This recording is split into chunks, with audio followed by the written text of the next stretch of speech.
नमस्कार दोस्तों। Awadh study centre Mahbubganj में आप सभी लोगों का एक बार फिर से बहुत बहुत स्वागत है मित्रों। पिछले वीडियो में हम लोगों ने प्राचीन इतिहास के 50 प्रैक्टिस सेट को हम लोगों ने हल किया था। आज उसी का दूसरा भाग है मित्रों, और आज इसमें हम लोग 51 से लेकर के 100 तक यानी कि 50 और प्रैक्टिस सेट को हम लोग देखेंगे। मित्रों, आप लोग इस चैनल को सब्सक्राइब कर लीजिए और बगल में बेल आइकन की घंटी को प्रेस कर दीजिए ताकि यहाँ से जो भी वीडियो अपलोड हो वो आप तक इसका नोटिफिकेशन पहुँचता रहे। तो आइए आज हम लोग देखते हैं 51 से लेकर के 100 तक दूसरा प्रैक्टिस सेट है। मित्रों, आप लोग कितना कर पाते हैं कमेंट बॉक्स में अवश्य बताएं, और मित्रों को भी शेयर कर दीजिए ताकि अधिक से अधिक लोगों को इसका लाभ मिल सके। तो आइए हम लोग शुरू करते हैं 51 से। अशोक के कौन से 2 अभिलेख खरोष्ठी लिपि में लिखे गए? तो अशोक के ऐसे कौन से 2 अभिलेख थे जो खरोष्ठी लिपि में लिखे गए? खरोष्ठी लिपि का मतलब होता है जो दाएं से बाएं की तरफ लिखा जाता है, उसे हम खरोष्ठी लिपि के नाम से जानते हैं। तो इसमें ऑप्शन है आपका मानसेहरा या गिरनार अभिलेख, दूसरा है शाहबाजगढ़ी या फिर धौली अभिलेख, तीसरा है मानसेहरा या फिर शाहबाजगढ़ी अभिलेख, चौथा है शाहबाजगढ़ी या कालसी अभिलेख। तो इसमें राइट आंसर होगा आपका मानसेहरा और शाहबाजगढ़ी अभिलेख। अगला है दोस्तों 52 नंबर, अशोक के सभी अभिलेख किस भाषा में लिखे गए? तो अशोक के जो सभी अभिलेख किस भाषा में लिखे गए, आइए देखते हैं। नंबर 1 है पाली भाषा, प्राकृत भाषा, हिंदी भाषा या फिर संस्कृत भाषा। तो अशोक के जो सभी अभिलेख थे ये जो लिखे गए हैं ये जो है प्राकृत की भाषा में लिखे गए। 53 नंबर है, अमित्र घात किस शासक को कहा गया? तो अमित्र घात किस शासक को कहा गया? अमित्र घात का मतलब होता है शत्रुओं को नाश करने वाला। तो ऐसा शासक कौन था? तो इसमें ऑप्शन है अशोक, बिंदुसार, चंद्रगुप्त मौर्य या फिर बृहद्रथ। तो आपका राइट आंसर होगा बी ऑप्शन बिंदुसार। बिंदुसार को ही अमित्र घात के नाम से जाना जाता है।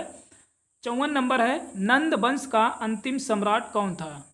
तो नंद वंश का अंतिम सम्राट कौन था?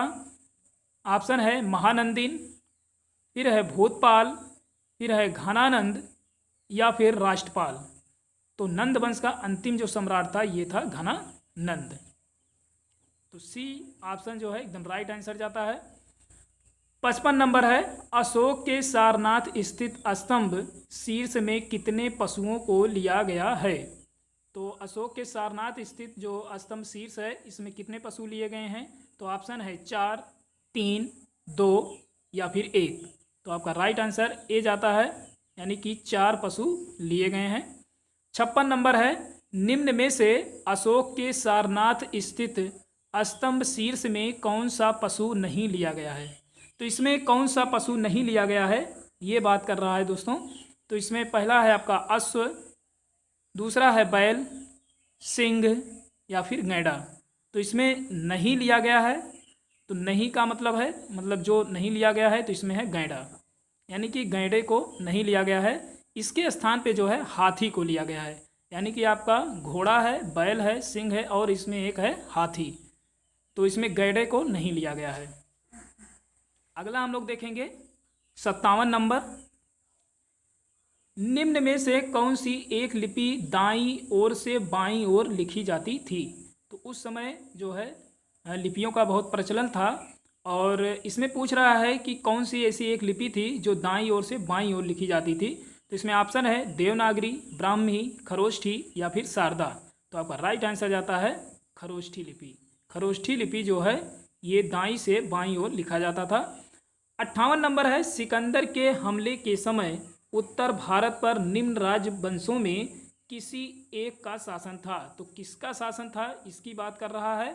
तो इसमें ऑप्शन है नंद वंश, मौर्य वंश, शुंग वंश या फिर कड़ो वंश। तो इसमें राइट आंसर जाता है नंद वंश। यानी सिकंदर के हमले के समय जो है नंद वंश का शासन था। अगला है 59 नंबर, राजतरंगड़ी में किसके इतिहास का स्रोत मिलता है? तो राजतरंगड़ी में किसके इतिहास का स्रोत मिलता है? ऑप्शन है कश्मीर, असम, उड़ीसा या फिर बंगाल। तो राजतरंगड़ी में जो है किसका जो है स्रोत मिलता है? तो ये इसका जो है राइट आंसर जाता है कश्मीर। कश्मीर का जो है इसका स्रोत मिलता है। 60 नंबर है, मौर्य काल में कंटक शोधन था। तो कंटक शोधन क्या था मौर्य काल में, ये पूछ रहा है इसमें। तो दीवानी न्यायालय, फौजदारी न्यायालय, व्यापारिक न्यायालय या फिर विधि विश्वविद्यालय। तो इसमें बताना, तो इसका राइट आंसर जाता है फौजदारी न्यायालय। उस समय मौर्य काल में जो कंटक शोधन था वो फौजदारी न्यायालय के नाम से जाना जाता था। आइए आगे देखते हैं। 61 नंबर है, अशोक के कलिंग विजय के समय कलिंग की राजधानी क्या थी? तो उस समय कलिंग की राजधानी क्या थी? तो ये आपका था तोसली। तो राइट आंसर जाता है तोसली पे। 62 नंबर है, राजतरंगड़ी पुस्तक लिखा गया। तो किसके द्वारा लिखा गया? विशाखदत्त, मेघस्थनीज, कालिदास या फिर कल्हड़ के द्वारा। तो ये राजतरंगड़ी जो पुस्तक है ये लिखा गया कल्हड़ के द्वारा। तो डी ऑप्शन जो है एकदम राइट आंसर जाता है। अगला है 63 नंबर, कलिंग राज्य भारत में कहाँ स्थित है? जो कलिंग राज्य है वो भारत में कहाँ स्थित है ये पूछ रहा है इसमें। तो आपके ऑप्शन है उड़ीसा, बंगाल, कर्नाटक या फिर झारखंड। तो आपका राइट आंसर होगा ए ऑप्शन, यानी कि उड़ीसा में। 64 नंबर है, अर्थशास्त्र के अनुसार सीता अध्यक्ष का संबंध था। तो सीता अध्यक्ष क्या था उस समय? अर्थशास्त्र के अनुसार, यानी चाणक्य के अर्थशास्त्र के अनुसार सीता अध्यक्ष का संबंध किससे था ये पूछ रहा है इसमें। तो ऑप्शन है महिला कल्याण, व्यापार से संबंधित था या फिर कृषि से या फिर सेना से। तो ये आपका जो है हो जाएगा उत्तर सी वाला ऑप्शन, यानी कि कृषि से।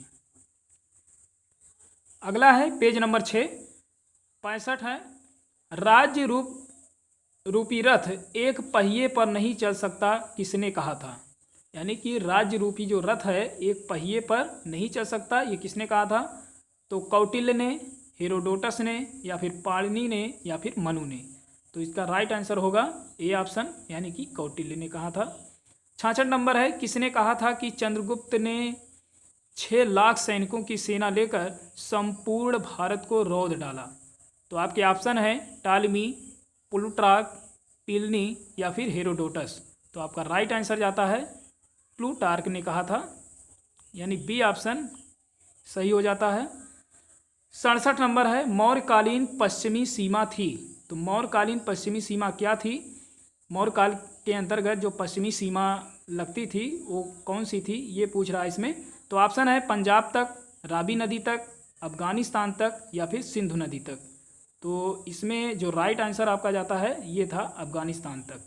सी ऑप्शन जो है राइट आंसर होगा। अगला है 68 नंबर, चंद्रगुप्त मौर्य का समकालीन सौराष्ट्र का प्रांतीय शासक था। तो चंद्रगुप्त मौर्य के समय जो है सौराष्ट्र प्रांत का शासक कौन था ये इसमें पूछ रहा है। तो ऑप्शन है इसमें बिंदुसार, पुष्यगुप्त, तुषाप या फिर राधागुप्त। तो इसमें राइट आंसर जाता है पुष्यगुप्त को, यानी उस समय जो है सौराष्ट्र प्रांत का जो शासक था वो था पुष्यगुप्त। आइए आगे देखते हैं। 69 नंबर है, कारवां बनाकर चलने वाले व्यापारियों के प्रमुख को कहा जाता था। तो कारवां जो बना करके मौर्य काल में चलते थे उन व्यापारियों को क्या कहा जाता था? ऑप्शन है अग्रणी, श्रेष्ठी, वाणिक या फिर सार्थवाह। तो इसमें राइट आंसर होगा डी वाला ऑप्शन, सार्थवाह कहा जाता था इनको। 70 नंबर है, कौटिल्य ने किसको सेना में भर्ती होने की छूट दी? मतलब किसको जो है सेना में भर्ती होने के लिए छूट दिया था? तो ऑप्शन है केवल क्षत्रियों को, ब्राह्मण क्षत्रिय दोनों को, सी है ब्राह्मण क्षत्रिय शूद्र तीनों को, या फिर डी है ब्राह्मण क्षत्रिय वैश्य और शूद्र यानी चारों को। तो इसमें राइट आंसर जाता है चारों को, यानी कि ब्राह्मण क्षत्रिय वैश्य शूद्र ये जो है सेना में इनको छूट मिली थी। अगला है 71 नंबर, चंद्रगुप्त मौर्य की तिथि की जानकारी कहाँ से प्राप्त होती है, किस स्रोत से प्राप्त होती है चंद्रगुप्त मौर्य की तिथि। तो ऑप्शन है यूनानी स्रोत, जैन साहित्य, इंडिका या फिर बौद्ध साहित्य। तो इसका राइट आंसर जाता है यूनानी स्रोत, यानी कि ए ऑप्शन जो है सही हो जाएगा। 72 नंबर है, धर्म महामात्र कौन थे, अधिकारी, जैन मुनि या फिर बौद्ध भिक्षु या फिर पुरोहित। तो धर्म महामात्र कौन थे इनमें, तो इसका राइट आंसर जाता है ए अधिकारी को, यानी अधिकारी को धर्म महामात्र के नाम से जाना जाता था। 73 नंबर है, श्रीलंका में बौद्ध धर्म का प्रचार करने वाले महेंद्र ने किससे बौद्ध ग्रंथों का अध्ययन किया था। तो किससे किया था, ऑप्शन है महाकश्यप, मिलिंद, महेंद्र या फिर मोगालिपुत्र तिस्स से। तो आपका राइट आंसर जाता है डी वाला ऑप्शन, यानी मोगालिपुत्र तिस्स से जो है अध्ययन किया था। 74 नंबर है, सांची के स्तूप में किसकी अस्थि है, यानी कि किसकी अस्थि रखी गई है सांची के स्तूप में, और सांची का स्तूप आपका मध्य प्रदेश में है। तो ऑप्शन है बुद्ध जी की या फिर देवदत्त की या सारिपुत्र एवं मोदग्लायन की या फिर उपरोक्त में से कोई नहीं। तो आपका सी ऑप्शन राइट आंसर जाता है, यानी कि सारिपुत्र मोदग्लायन की। आगे है पेज नंबर 7, वह ग्रंथ जिसमें पाटलिपुत्र प्रशासन का वर्णन उपलब्ध है। तो जिसमें पाटलिपुत्र का प्रशासन का वर्णन जो उपलब्ध है, आपके ऑप्शन है पुराण, इंडिका, राजतंगड़ी या फिर अर्थशास्त्र। तो ये वर्णन मिलता है मेगस्थनीज की पुस्तक इंडिका में। तो बी वाला ऑप्शन जो है सही हो जाता है। 76 नंबर है, तृतीय बौद्ध सम्मेलन संपन्न हुआ। तो तृतीय बौद्ध सम्मेलन जो है कहाँ संपन्न हुआ था, आपके ऑप्शन है पाटलिपुत्र, राजगिरी, कुंडलवन या फिर वैशाली। तो आपका राइट आंसर जाता है ए वाला ऑप्शन, यानी कि पाटलिपुत्र में। 77 नंबर है, अनेकांतवाद किसका विशेष लक्षण है। तो अनेकांतवाद किसका विशेष लक्षण है, बौद्ध धर्म का, सांख्य का, जैन धर्म का या फिर वैशेषिक। तो इसमें राइट आंसर होगा सी वाला ऑप्शन, यानी जैन धर्म का। 78 नंबर है, बुद्ध को ईश्वर रूप में पूजने वाला बौद्ध संप्रदाय है। तो कौन सा है, यानी कि आस्तिक रूप में। तो ऑप्शन है अस्थावीर, हीनयान, महासांगिक या फिर महायान। तो इसमें राइट आंसर होगा डी वाला ऑप्शन, यानी कि महायान। ये ईश्वर के रूप में, यानी कि आस्तिक रूप में इसे मानते थे, लेकिन हीनयान के जो लोग थे ये नास्तिक रूप में बुद्ध जी को मानते थे। तो दो संप्रदायों में बटा हुआ था, एक हीनयान एक महायान। अगला है 79 नंबर, बुद्धकालीन अभिलेख किस भाषा में लिखे गए। तो जो बुद्धकालीन अभिलेख है किस भाषा में लिखे गए, आपके ऑप्शन है प्राकृत, हिंदी, पाली या फिर अरामाइक। तो इसका राइट आंसर होता है सी वाला ऑप्शन, यानी कि पाली भाषा में लिखा गया। 80 नंबर है, निम्न बौद्ध ग्रंथों में किसमें संघ जीवन के नियम प्राप्त होते हैं। यानी कि बौद्ध ग्रंथों में किसमें संघ जीवन के नियम प्राप्त होते हैं, ये पूछ रहा है। तो ऑप्शन है आपके विनय पिटक, दीघ निकाय, विभाषा शास्त्र या फिर अधिधम्म पिटक। तो इसका राइट आंसर होता है ए ऑप्शन, यानी कि विनय पिटक में जो है प्राप्त होते हैं ये नियम। अगला है 81 नंबर, 16 महाजनपदों में सबसे शक्तिशाली महाजनपद था। तो सबसे शक्तिशाली महाजनपद कौन था, ऑप्शन है कौशाम्बी, काशी, मगध या फिर मथुरा। तो इसमें राइट आंसर जाता है सी ऑप्शन, यानी कि मगध। मगध जो है 16 महाजनपदों में सबसे शक्तिशाली महाजनपद माना जाता था उस समय। 82 नंबर है, महात्मा बुद्ध की शिक्षाएं सर्वप्रथम संकलित की गई। तो महात्मा बुद्ध की जो शिक्षाएं हैं वो सर्वप्रथम संकलित कहाँ की गई, आपके ऑप्शन है महावंश में, त्रिपिटक में, आगम में या फिर दिव्य अवदान में। तो इसका राइट आंसर जाता है बी वाला ऑप्शन, यानी कि त्रिपिटक में। तो त्रिपिटक में जो है महात्मा बुद्ध की शिक्षाएं सर्वप्रथम संकलित की गई। आगे है 83 नंबर, संघ निम्न का पवित्र स्थान है। तो संघ जो है किसका पवित्र स्थान है, बौद्धों का, जैनों का, हिंदुओं का या फिर पारसियों का। तो इसमें राइट आंसर जाता है ए वाला ऑप्शन, यानी कि बौद्धों का। संघ जो है बौद्धों का पवित्र स्थान है। 84 नंबर है, पार्श्वनाथ की शिक्षाओं में महावीर ने जोड़ा। तो उनकी शिक्षाओं में क्या जोड़ा, ऑप्शन है आपके सत्य, अहिंसा, अस्तेय या फिर ब्रह्मचर्य। तो पार्श्वनाथ की शिक्षाओं में महावीर ने जो जोड़ा था वो जोड़ा था ब्रह्मचर्य को। 85 नंबर है, भारत में बौद्ध धर्म के अंत का कारण है। तो किसका कारण बना कि बौद्ध धर्म समाप्त हो गया? ऑप्शन है आपकी राजकीय संरक्षण का अभाव, फिर है बौद्ध धर्म हिंदू में विलय, फिर है मठों में भ्रष्टाचार, और अगला है मुस्लिम आक्रमण। तो इसमें राइट आंसर जाता है सी वाला ऑप्शन, यानी कि मठों में भ्रष्टाचार होने के कारण बौद्ध धर्म का अंत हो गया। तो सी वाला राइट आंसर जाता है। 86 नंबर है, बौद्ध धर्म से जुड़े हुए निम्न स्थलों का सही क्रम है। तो बौद्ध धर्म से जुड़े हुए निम्न स्थलों का सही क्रम पूछ रहा है दोस्तों। तो इसमें ऑप्शन है बोध गया, कुशीनारा, वैशाली या फिर श्रावस्ती। फिर है अगला लुम्बिनी, देवदा, सारनाथ या फिर बोध गया। अगला है सी नंबर लुम्बिनी, बोध गया, सारनाथ या फिर वल्लभी। अगला है चौथा नंबर लुम्बिनी, बोध गया, सारनाथ या फिर कुशीनारा। तो इसमें जो राइट आंसर जाता है दोस्तों डी वाला ऑप्शन एकदम राइट होता है, क्योंकि लुम्बिनी में जो है महात्मा बुद्ध जी का जन्म हुआ था, बोध गया में उन्होंने शिक्षा पाया और सारनाथ में उन्होंने सर्वप्रथम अपना उपदेश दिया और कुशीनारा में उनकी मृत्यु हो जाती है। तो इस प्रकार से डी वाला ऑप्शन सही हो जाता है। पेज नंबर 8, 87 नंबर है, आजीवक संप्रदाय का संस्थापक था। तो आजीवक संप्रदाय का संस्थापक कौन था? ऑप्शन है आपके जामाली, मक्खलीपुत्र गोसाल, बिगात शोक या इनमें से कोई नहीं। तो इसका राइट आंसर जाता है बी वाला ऑप्शन, यानी मक्खलीपुत्र गोसाल जो है ये आजीवक संप्रदाय का संस्थापक था। 88 नंबर है, गौतम बुद्ध का मौलिक नाम था। तो गौतम बुद्ध का मौलिक नाम क्या था? आपका ऑप्शन है गौतम, तथागत, बुद्ध या फिर सिद्धार्थ। तो इसका राइट आंसर जाता है सिद्धार्थ, यानी कि डी वाला ऑप्शन सही हो जाता है।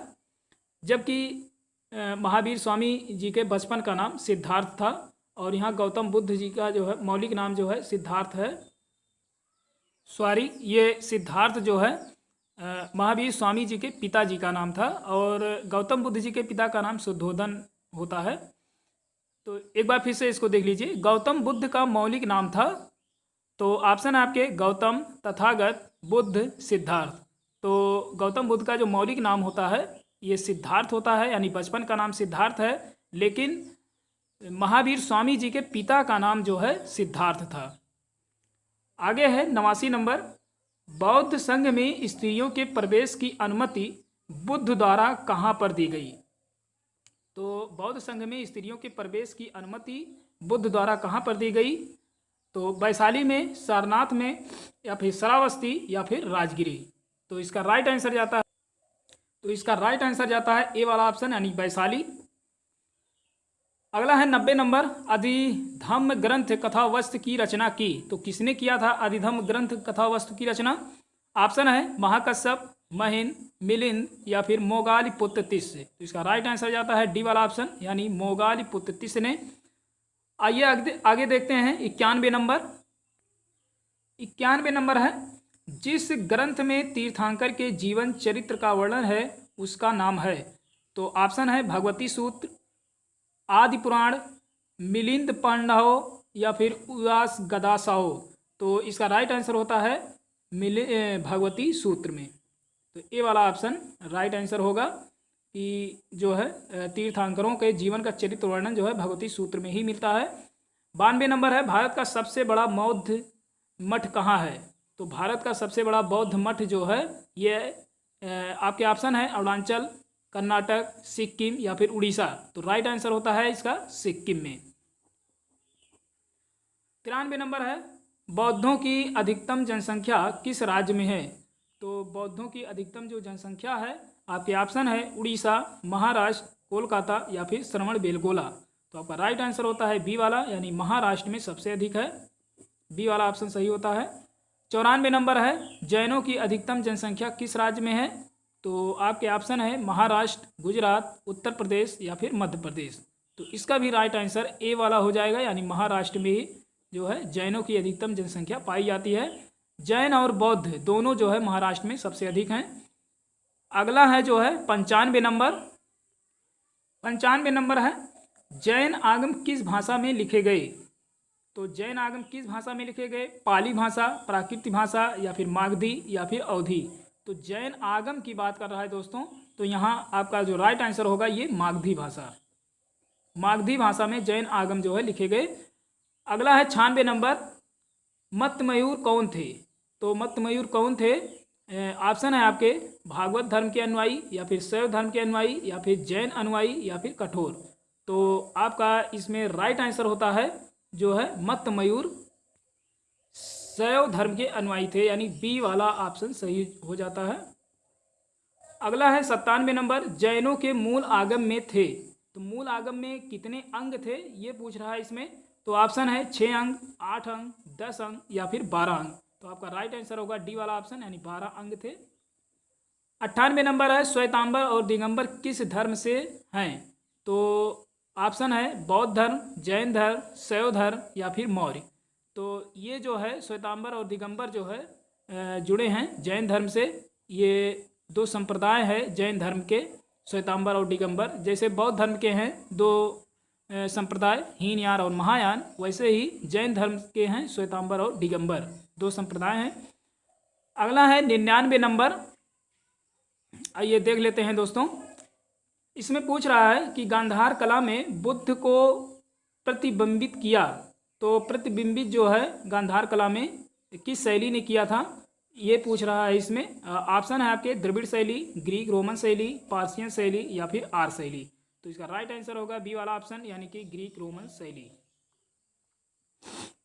अगला है दोस्तों, दूसरी जैन सभा कहाँ हुई थी? तो दूसरी जैन सभा कहाँ हुई थी ये पूछ रहा है इसमें। तो आपके ऑप्शन है बल्लभी, पाटिलपुत्र, कश्मीर, या फिर कुंडलवन। तो आपका राइट आंसर होगा बल्लभी। तो मित्रों अभी आपने जो है टेस्ट सीरीज का ये दूसरा भाग अभी आपने देखा कि 51 से लेकर के 100 तक के हमने जो है इसमें टेस्ट सीरीज जो है आपसे कराए। आप इसमें कितना कर पाते हो कमेंट बॉक्स में अवश्य बताना, और मित्रों को भी सेंड कर देना ताकि अधिक से अधिक लोगों को लाभ पहुंच सके। मित्रों यहाँ से हम एक बार फिर से बताते चलें कि अवध स्टडी सेंटर महबूबगंज में बहुत ही सरल सुगम विधि से हर चीज़ को बताई जाती है, और भी ऐसे प्रैक्टिस सेट हम हल कराते रहेंगे परीक्षा से जुड़ी हुई जो है। तो मित्रों ये वीडियो आप लोगों को कैसा लगा कमेंट बॉक्स में अवश्य बताएं, और अपने मित्रों को भी शेयर करते रहें। बहुत बहुत धन्यवाद।